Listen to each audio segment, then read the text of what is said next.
Right, if you're a business owner and you want to make sure your marketing works, then stick around because this is going to be a meaty video for you.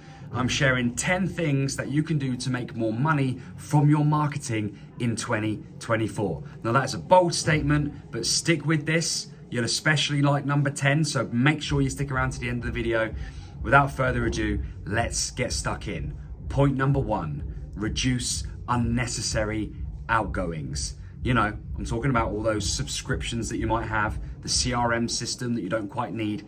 Look at everything that you're spending money on, because quite often that is the first place to start if you want to increase your profit margins. I'm sure that there are some things that you either have let slip, you've forgotten about, or you don't really need. I want you to focus on those. And if you can, look at some things that you might need, you're not sure, and you can negotiate a better price or a better rate, then go ahead and do those. Press those buttons, have those calls. But first place to start is things you're paying money on. Create profit by spending less. Point number 2, improve your digital shop front. The shop window in this day and age is your website. So make sure that your website loads quick, it's mobile responsive, and it helps people to move along the sales journey. If it doesn't do that, if it's unable to take traffic and turn it into a paid customer or at least an inquiry, then you are absolutely falling behind and you will get left behind in 2024. Things are moving really fast at the moment, but they're going to get even faster. And the world is going to become even more digital. You'll be able to come from the physical realm into the digital realm, aka a website, like that from many places using your phone. QR codes, image recognition, text recognition, brand recognition. This is all coming in and it will take people to your website or to your competitors' websites. And if you aren't ready for that, if you haven't optimized that, then you will fall behind. Focus on that first, because that's going to make you so much more money when you get that right. Otherwise, the traffic is going to fall off the face of the earth, or worse still, it's going to go to your competitor. Number 3, stop trying to make it up and assume that you know everything about your customers. Too many people with their marketing are like, yeah, we know what our customers are thinking and we know what they want, and they bang, put this content out there, but they're guessing. Stop guessing, stop assuming. Start listening and learning. Put out questions, observe, look at your competitors' content, but not to look at the content, to look at the comments section. See what people are saying. Understand the temperature of your market and then relay that back to them. Use language that they are using. When they are complaining about something or they are praising something, look and listen to the words they use and flip those words around in your marketing, and you will attract more attention. And attention is where it all starts in any sales process. So make sure you listen to your market and learn. Number 4, improve your organic SEO ranking. This takes a bit of time. It does, and you've got to maybe invest money, energy, time, whatever it is, in your SEO strategy to make sure that when people are looking for the services and products that you literally provide, that your website is ranking higher and higher month to month. If it isn't for those important search terms, then you will lose out to your competitors. Maybe start with more niche search terms first to make it more cost effective for you and make it a quicker process. You might dominate one particular niche search, and then you might go into a more broader market and be a bit more competitive with the broader searches later on. It's about being smart, but knowing how important it is to be ranking high. So important. You put in all that hard work in your marketing and you don't show up and someone's literally looking for what you do, that's not good. So put that effort in, please. Number 5, build a solid referral system. Too many companies focus on getting the sale and then that's it. Done and dusted, close the book, see you later, let's go and get a new customer.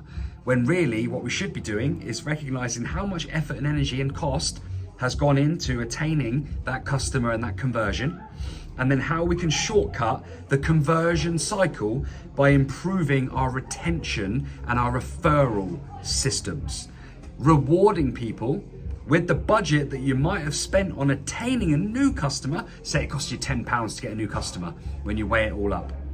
How can you use that £10 to bring somebody in from a referral or bring someone back again, because it's more tempting, it's more attractive to do it that way. It could be money off, it could be a free gift, it could be cash reward. However you do it, make sure that you weigh up your options of how much it costs you to bring somebody in and think, how can I use that budget with referral or retention marketing? Because the best place to go if you're looking for quick customer transactions is to go to people that have already paid you money. They already understand what you're about, and if you've done a good job, they already know you and they like you and they trust you and they know what you're going to get. They know what they're going to get. So it's easier for them to either come back and buy something else to complement what they've already got, or for them to show it to a friend or family member, bring them along for the ride and get rewarded. Better still, both get rewarded to create a win-win situation. So put some time into your referral and your retention strategy. Build a solid system. Number 6, email marketing. Oh my goodness. People think it's dead. People think it's done. It is not. It is far from it. Email is the most underrated form of marketing. And when you do it right and when you do it well, it can be worth thousands to you in revenue.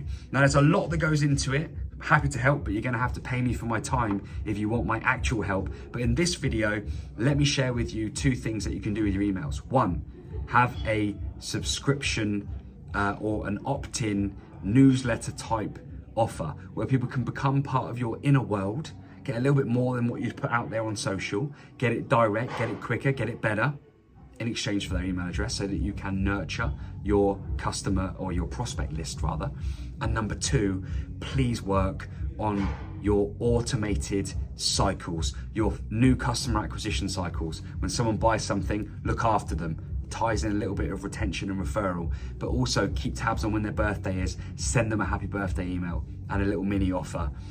Keep in touch with your customers. Don't just wait for them to come and pay you money.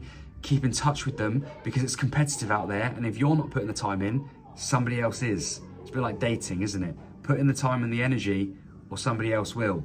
And they'll turn their head and they might go somewhere else. As brutal as that sounds, we are all in competitive markets. So make sure you care for your customers by having that subscription entry point and looking after them with a nurture sequence, and keeping tabs on your customers with a newsletter on a regular basis. Number 7, use paid ads to create a lead generation campaign or a customer generation campaign that works. When you have one of those, you can just turn it on and turn it off, like a tap. We've got clients that we do this for, where if they want some more customers, bang, we turn the campaign on. Either it's a paid ad campaign on social, like Facebook, Instagram, could be LinkedIn, or it's a Google campaign, a Google Ads campaign. Whatever it is, make sure you have something and get it working, and then you're in control of lead generation or customer generation. What a great place to be. 8, use video like this to tell the story of your brand. Share successes, interview some of your customers, interview some of your work colleagues, your staff members. Get the story out there.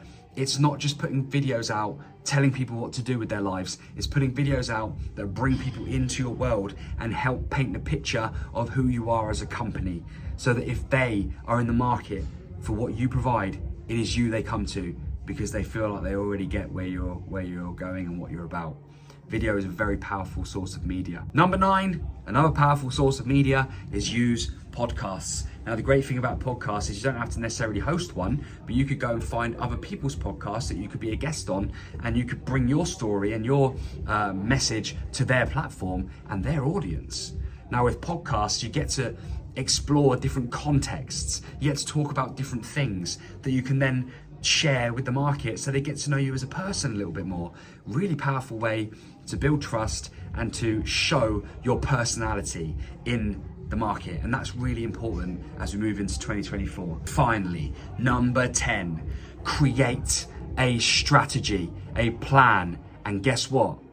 Back it, stick to it, go all in on it, spend the time, the energy, and maybe the money paying someone like myself to come and help you build that strategy, but stop changing it all the time. Changing it all the time is chaotic. Stick to it. Now, get me wrong, don't get me wrong rather, there's nothing wrong with a good pivot now and again, but pivot once you've got a plan.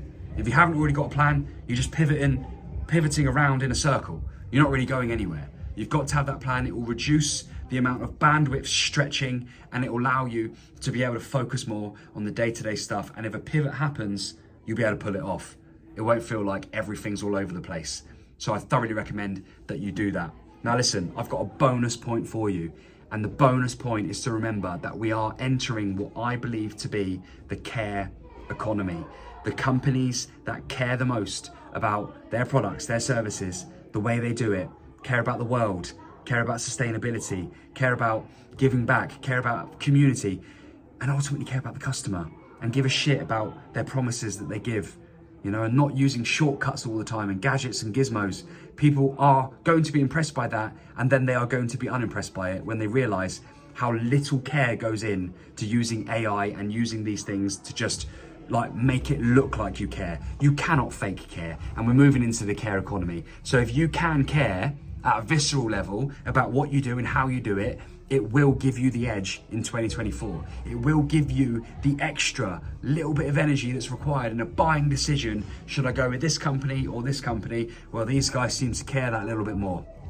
I'm writing a book right now about this exact philosophy, as I believe it's going to be a bit of a game changer. Many people are going to come up short because they're going to try and automate too many things, take too many shortcuts. So please, if you've dug this video, if you've liked it in any way, not only should you subscribe, but you should also get tuned in to the care economy because it's coming. All right.